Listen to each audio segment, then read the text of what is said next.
सुरेश वैद्य लिखित फीलिंग भाग 3. आई, मला तुझ्याशी काही बोलायचं आहे. आईचे पाय चेपत बसलेल्या रेणूने एकदम मान वर उचलून पाहिलं. सुमित्राबाईंच्या पलंगापासून थोड्या अंतरावर अनंता उभा होता. लेंगा, वर झब्बा घातलेला, हात पाठीशी बांधलेले, चेहरा एकदम गंभीर पण शांत. त्यावर कसलीही चलबिचल नाही, नजर स्थिर. आवाजातही काही बदल नव्हता, तसाच धीर गंभीर शांत स्वर. सुमित्राबाईंनी एकदाच मान फिरवून त्याच्याकडे पाहिलं, मग लगेच मान वळवून त्या दुसऱ्या दिशेकडे पाहत राहिल्या. त्या दिवशी घडलेल्या त्या प्रसंगाला आज 2 दिवस होऊन गेले होते. या 2 दिवसात सुमित्राबाई आपल्या खोलीच्या बाहेर आलेल्या नव्हत्या. तसंच अनंताशी त्या चकार शब्दही बोलल्या नाहीत. अनंताने ते गृहीत धरलं होतं. म्हणूनच तोही काही न बोलता रोज त्यांच्या खोलीत येत होता. त्यांची तब्येत पाहत होता, टेम्परेचर BP चेक करत होता, हवी नको ती औषधं सांगत होता, कधी स्वतःच घेऊन येत होता.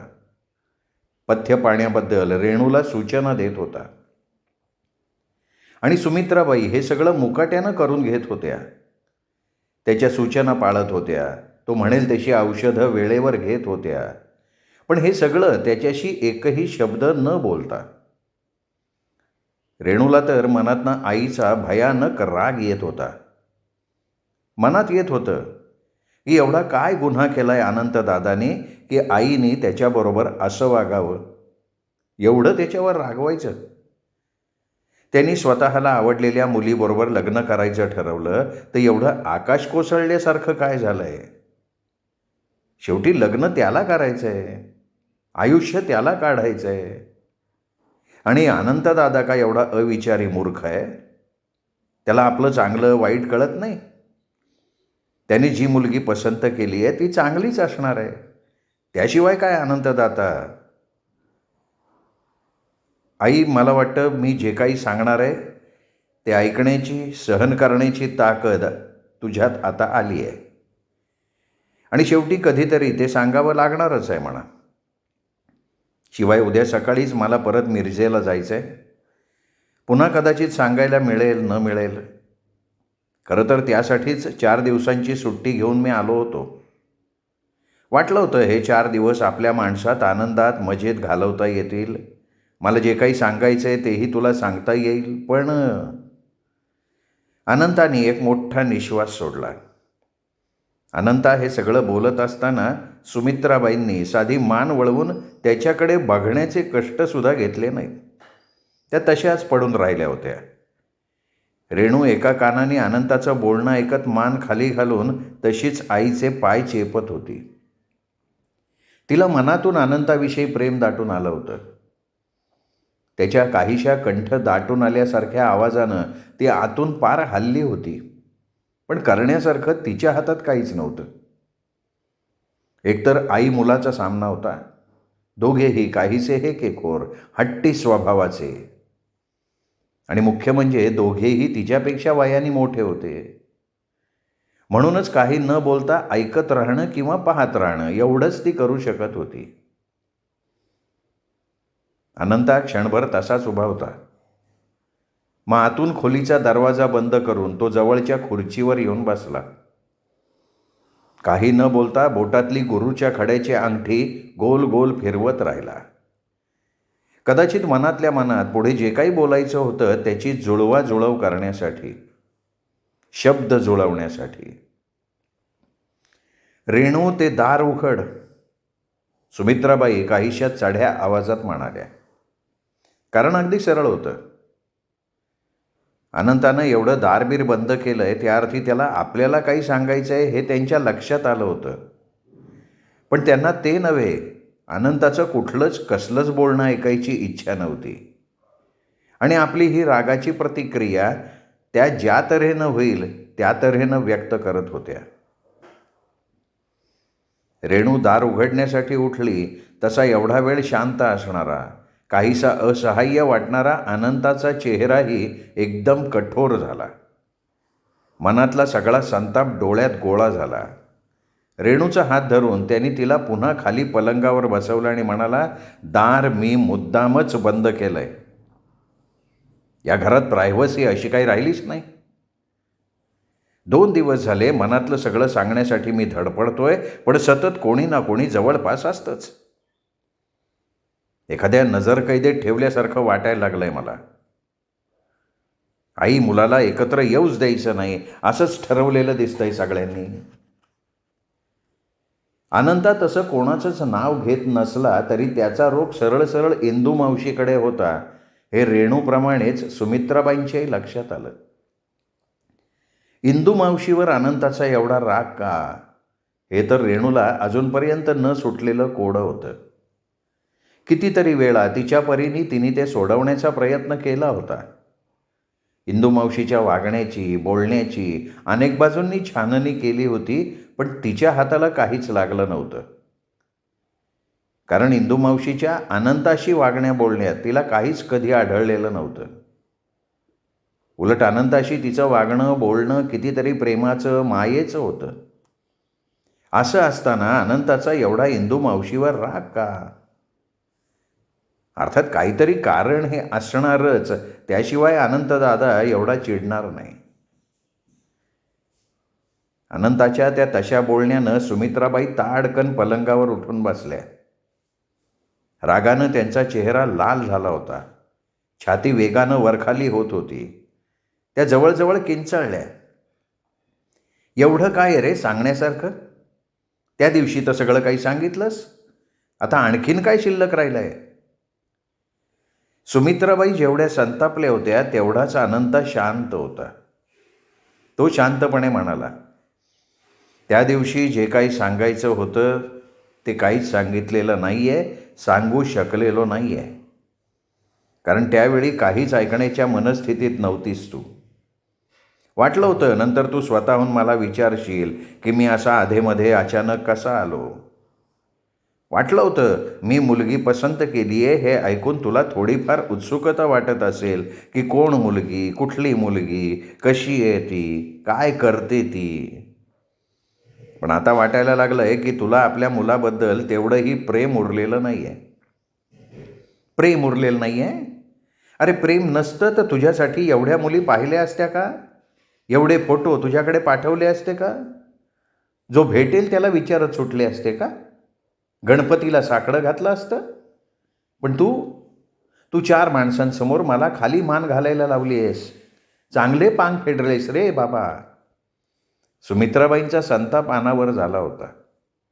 संतापानं त्यांचं संपूर्ण शरीर थरथर कापत होतं. वाटत होतं त्यांना पुन्हा त्या दिवसासारखं काही. रेणू त्या कल्पनेनं घाबरली आणि म्हणाली, दादा दादा प्लीज, हे सगळं आजच बोलायला हवं का रे? अरे आईची अवस्था बघ ना ती. पण रेणूचं बोलणं मध्येच तोडत अनंता म्हणाला, हो बघतोय मी, लहानपणापासून पाहतोय मी. बालपणातलं बाल्य आणि तरुणपणातलं तारुण्य हरवून प्रथम हिलाच बघत आलोय, सांभाळत आलोय. ज्या वयात आईने मुलांना सांभाळायचं त्या वयात मुलालाच आईला सांभाळायला लागलंय. म्हणूनच 25व्या वर्षीच म्हातारा झालोय. हसण्या खेळण्याच्या वयात विचारांचं ओझं पेलत प्रौढ झालोय. माणसं वयाने म्हातारी होतात, मी विचारांनी, नुसत्या विचारांनी म्हातारा झालोय. सुमित्राबाईंचं संतापानं थरथरणारं शरीर एकदम ताठ झालं. काहीशा आश्चर्याने आणि बऱ्याचशा अविश्वासाने त्या अनंताकडे पाहतच राहिल्या. आजपर्यंत अनंता त्यांना असं एवढं कधीच बोलला नव्हता. उलट त्या जे बोलतील ते निमूटपणे ऐकून घेत होता.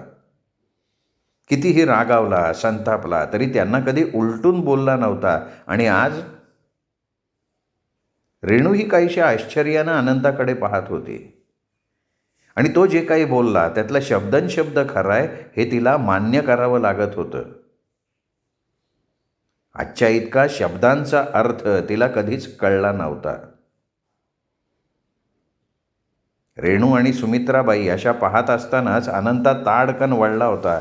दार उघडून बाहेर सुद्धा पडला होता. दुसऱ्या दिवशी मिरजला जाण्यापूर्वी अनंता सुमित्राबाईंच्या खोलीमध्ये आला रेणूला भेटण्यासाठी. रेणूची खोली अनंताला दिल्यामुळे रेणू सुमित्राबाईंच्या खोलीत झोपत होती. सकाळची 6ची महाराष्ट्र एक्सप्रेस पकडण्यासाठी अनंताला 5लाच घरातनं बाहेर पडायला लागणार होतं. आपली सगळी तयारी करून तो सुमित्राबाईंच्या खोलीत आला तेव्हा सुमित्राबाई गाढ झोपल्या होत्या. कालच्या प्रकारानंतर अनंता निघून गेल्यावर रात्री बराच वेळ उशीत तोंड खुपसून त्या आतल्या आत रडत राहिल्या होत्या. रात्री मग बऱ्याच उशिरा त्यांना झोप लागली होती. म्हणूनच अनंतानी त्यांना उठवू नकोस असं खुणेनी रेणूला सांगितलं. रेणूला घेऊन तो आपल्या खोलीत आला. तिच्या हातात एक बंद पाकिट देत म्हणाला, अगं रात्री बराच वेळ झोपच येत नव्हती. विचारांची डोक्यात प्रचंड गर्दी झाली होती. वाटलं की आता ह्या विचारांनी डोकं फुटणार. या विचारांना वाट करून देण्यासाठी म्हणून मग रात्रभर जागून जसे जमतील तसे विचार या कागदावर उतरवलेत. तू आता लहान नाही आहेस. तुलाही काही गोष्टी समजायला हव्यात. मी काल आईशी ज्या प्रकारे वागलो त्यामुळे कदाचित तुझ्या मनात माझ्याबद्दल काहीसे कडवट विचार आले असतील. कदाचित आईशी ज्या प्रकारे मी बोललो तो प्रकार तुला आवडला नसेल. माझ्या त्या वागण्याचा तुला रागही आला असेल. पण जाऊ दे, सगळं लिहिलंय मी यात. हे वाचून तुला माझ्या कालच्या वागण्याचा संदर्भ लागेल. हां, आणि आणखीन एक गोष्ट, वाचून झाल्यावर हा कागद फाडून टाक. तुझ्या सुटकेसमध्येही ठेवू नकोस. इंदू मावशीची ती सवय आहे सगळ्यांच्या बॅगा उचकायची. आणि हा तुझ्या होणाऱ्या वहिनीचा फोटो. असं म्हणत अनंताने आपल्या हिप पॉकेटमधनं एक पासपोर्ट साईजचा फोटो काढून रेणूच्या हातात दिला. रेणूने फोटो हातात घेतला आणि निरखून निरखून ती पाहायला लागली. फोटोवरून रंग लक्षात येत नव्हता, पण मुलगी सावळी असावी. गोल चेहरा, मधोमध भांग पाडून घातलेल्या 2 वेण्या, त्यातली एक खांद्यावरून पुढे घेतलेली, डोळे काळेभोर आणि मोठे, एकूणच चेहऱ्याला शोभणारे असे. इंदुमावशीच्या सौंदर्याच्या व्याख्येत बसवायची म्हटली असती तर हिचा नंबर अगदी शेवटी देखील लागला नसता. मावशीने तिला पहिल्याच फेरीत बाद करून टाकली असती. पण रेणूला तरी ती आवडली. अगदी लाखात नाही तरी 10 जणीत ती नक्कीच उठून दिसली असती. विशेषतः तिच्या त्या काहीशा इनोसंट, भोळ्या बाबड्या चेहऱ्या आणि काळेभोर टपोऱ्या डोळ्यांमुळे. आवडली? अनंताने विचारलं. छानच आहे. काय नाव आहे हिचं? निर्मला. वा, अगदी हिच्या चेहऱ्यासारखंच निर्मळ, निष्पाप. रेणू मनापासनं बोलत होती. कुठे पटकवली हिला? कॉलेजमध्ये का? अगं, माझ्या एका मित्राची ही मावस बहीण. माझ्याबरोबर तो रूम पार्टनर होता म्हणजे आहे. त्याच्यामार्फत ओळख झाली. BAच्या शेवटच्या वर्षाला आहे. क्षणभर अनंता थांबला, मग सावकाश म्हणाला, हरिजन आहे, नाव सोनवणे. अनंताच्या या शब्दासरशी इतका वेळ आनंदानं बहरलेला रेणूचा चेहरा एकदम पडला. तिच्या सगळ्या उत्साहावर पाणी पडल्यासारखं झालं. रेणूच्या चेहऱ्यावरचा हा बदल अनंताच्या लगेच लक्षात आला. तो म्हणाला, का धक्का बसला ना तुला हे ऐकून? हो, रेणूने स्पष्ट कबुली दिली.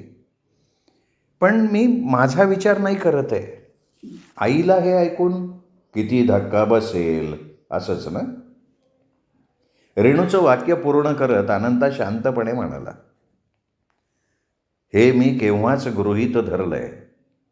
जेव्हा तिला लग्नाची मागणी घातली ना तेव्हाच. मला माहिती आहे रेणू, हे ऐकून आई माझ्यावर जाम खवळणार आहे, वाटेल तसं तोंडसूक घेणार आहे. त्या सगळ्याला तोंड देण्याची तयारी करूनच तर मी आलो आहे. पण माझं काही न ऐकताच ती माझ्याशी असं वागली.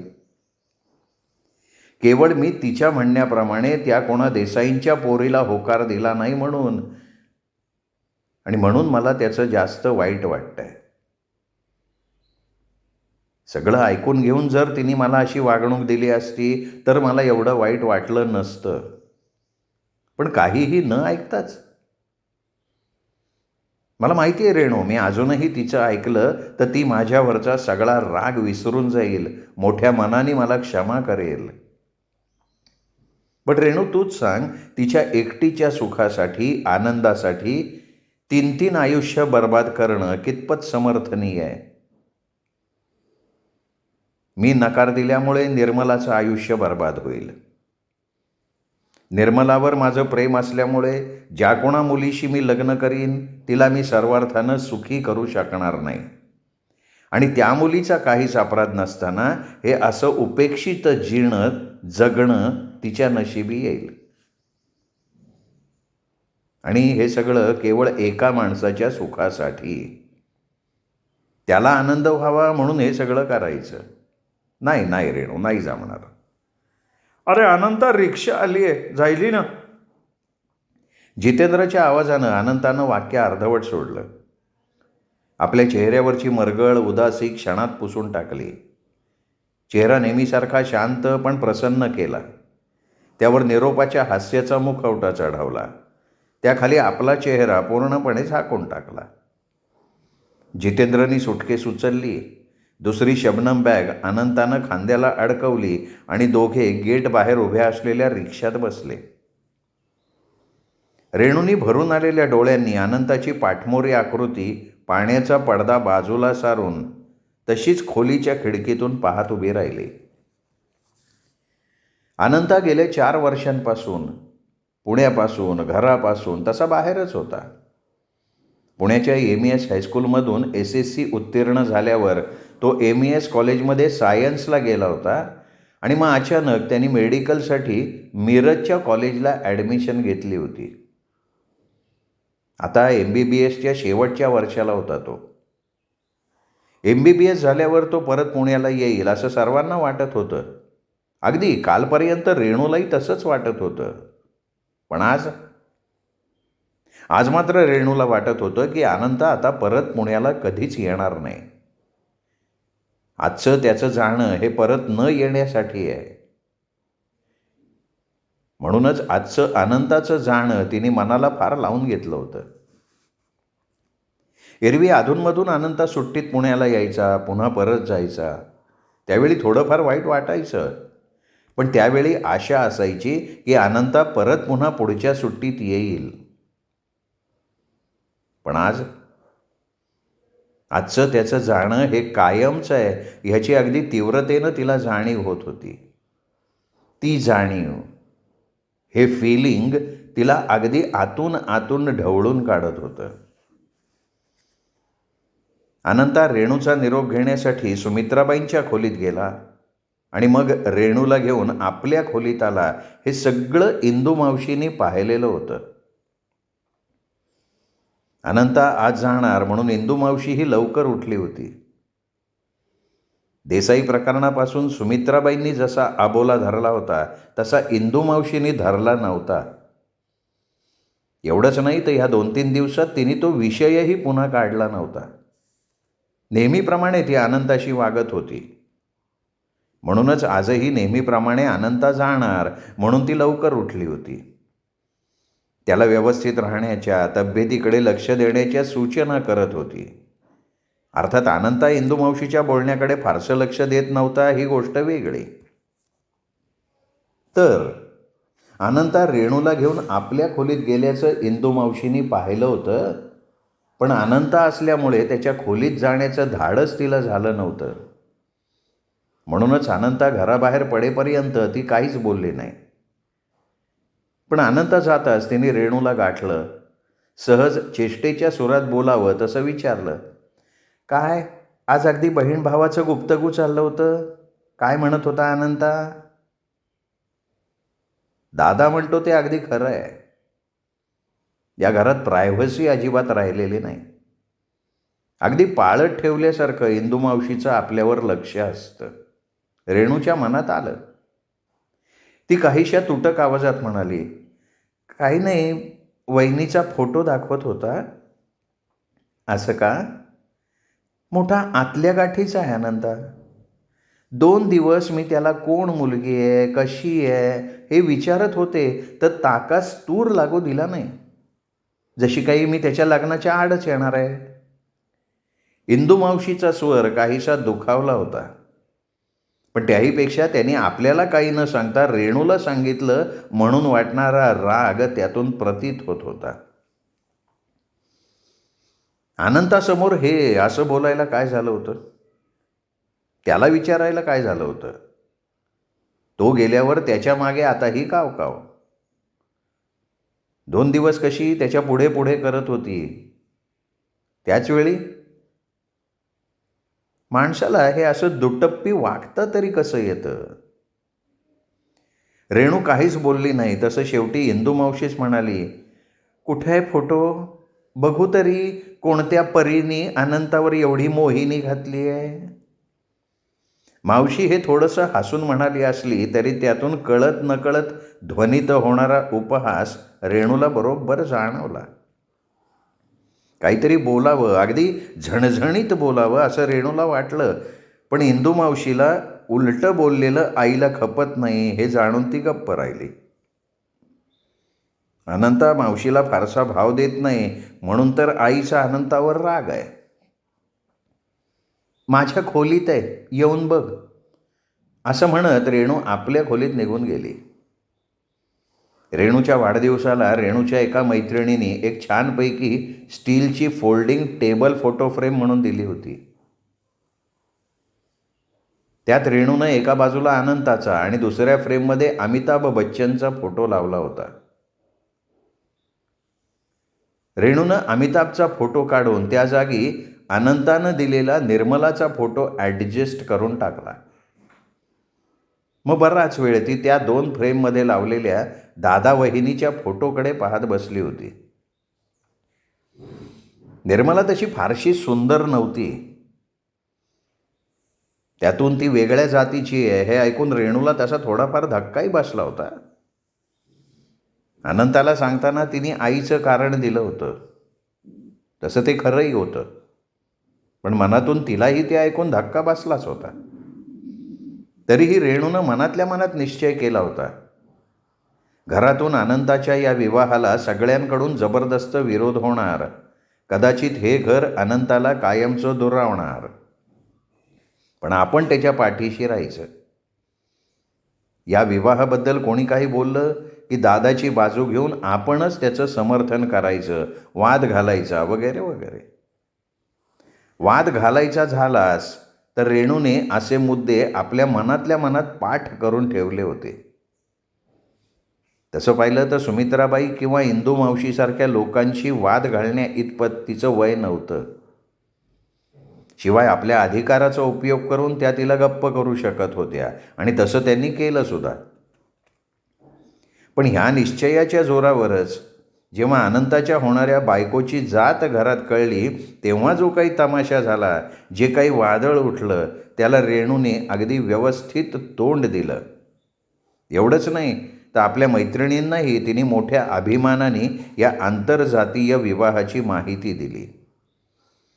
काहींनी त्याबद्दल नाकं मुरडली, काहींनी अनंताच्या धाडसाचं कौतुक केलं, काहींनी रेणूसमोर नाही पण मागे बरीच चेष्टाही केली. पण रेणूने अगदी पूर्णपणे या सगळ्या गोष्टींकडे दुर्लक्ष केलं. यात तिला अगदी सक्रिय साथ दिली ती फक्त जितेंद्रने. तोही रेणूच्या मागे ठामपणे उभा राहिला, तिच्या बाजूनी बोलत राहिला. रेणूप्रमाणे अनंताची बाजू सगळ्यांना पटवत राहिला. अनंताचा हा आंतरजातीय विवाह होणार ही बातमी समजल्यावर होणारी प्रतिक्रिया अपेक्षित होती. पण सुमित्राबाईंमुळे ती फार तीव्रतेने सगळ्यांना जाणवली, एवढं मात्र खरं. कारण ही बातमी समजल्यावर सुमित्राबाईंना परत अटॅक आला होता. त्या दिवसभर बेशुद्ध होत्या. शुद्धीवर आल्यावरही त्या कोणाशी न बोलता, कोणाच्याही प्रश्नाला कसलंही उत्तर न देता एकटक वरच्या सिलिंगकडे पाहत पडून राहिल्या होत्या. रेणू, इंदुमावशी सतत सुमित्राबाईंच्या जवळ बसून होत्या. 2 बंगले सोडून राहत असलेले डॉक्टर आगाशे सकाळ संध्याकाळ येऊन जात होते. इंदुमावशीलाही अनंताच्या या निर्णयाचा जबरदस्त धक्का बसला होता. पण सुमित्राबाईंच्या मानानं तिने फार लवकर स्वतःला सांभाळलं होतं, सावरलं होतं. सुमित्राबाईंनाही ती समजवत होती, म्हणत होती, "अक्का, मुलं आता लहान नाही राहिली. त्यांचं चांगलं वाईट त्यांना कळतं. आपण मोठी माणसं मात्र उगीचच त्यांच्या काळजीने हैराण होतो. आता हेच, तू अशी स्वतःच्या मनाला लावून घेतलेली ही गोष्ट, पण त्यामुळे अनंताच्या निर्णयात काही फरक पडणार आहे का? मी त्याची मावशी, पण तू तर त्याची आई आहेस ना. माझ्यापेक्षाही त्याच्या स्वभावाची कल्पना तुला जास्त असायला हवी. अगं, भलता मनस्वी मुलगा आहे तो. तो त्याला आवडेल, पटेल तेच करणार. तू स्वतःला त्रास करून घेण्यानं होणाऱ्या घटनेत काही बदल होणार आहे का? हे बघ, घडणार आहे ते तटस्थपणे, अलिप्तपणे पाहणं एवढंच आपल्या हातात आहे हो." इंदुमावशी सुमित्राबाईंना हे सगळं सांगत असताना रेणू तिथेच होती. इंदुमावशीच्या ह्या एवढ्या समजूतदारपणानं रेणू ही काहीशी आश्चर्यचकित झाली होती. हा एवढा समजूतदारपणा इंदुमावशीने आणला कुठून? कसा आणला? रेणूला प्रश्न पडला होता. तशी रेणूच्याही मनात इंदुमावशीबद्दल कधी फारशी जवळीकीची, आपलेपणाची भावना निर्माण झाली नव्हती. विशेषतः इंदुमावशीचं पंतांशी असलेलं वर्तन पाहता इंदुमावशीबद्दल तिच्या मनात तशी एक आढीच बसली होती. म्हणूनच अनंताच्या ह्या लग्नाचा इंदुमावशी आता कसा फायदा उठवेल, आईला जास्तीत जास्त कशी भडकवून देईल, अनंताविषयी झालेलं आईचं मत आणखीन कसं वाईट करून देईल याची तिला काळजी लागली होती. प्रत्यक्षात इंदुमावशीचं ते बोलणं ऐकून रेणू कमालीची आश्चर्यचकित झाली होती. पण तरीही रेणूच्या लक्षात एक गोष्ट आली होती. वरवर पाहताना इंदुमावशी अनंताच्या वागण्याचं, त्यानं घेतलेल्या निर्णयाचं समर्थन करतीये, त्याची बाजू घेऊन बोलतीये, आईला समजवतीये असं वाटत असलं तरी अप्रत्यक्षपणे तू तुझे असे हाल करून घेतलेस तरी अनंता आपला निर्णय बदलणार नाही, कारण त्याला तुझी फारशी किंमतच नाही, असंच सुचवत होती ना. म्हणजे इंदुमावशी दुटप्पीपणे बोलतीये. आतल्या आत मनातून इंदुमावशीला अनंताच्या ह्या निर्णयाचा आनंदच झाला असला पाहिजे, कारण अनंता आता आईच्या मनातून कायमचा उतरलाय.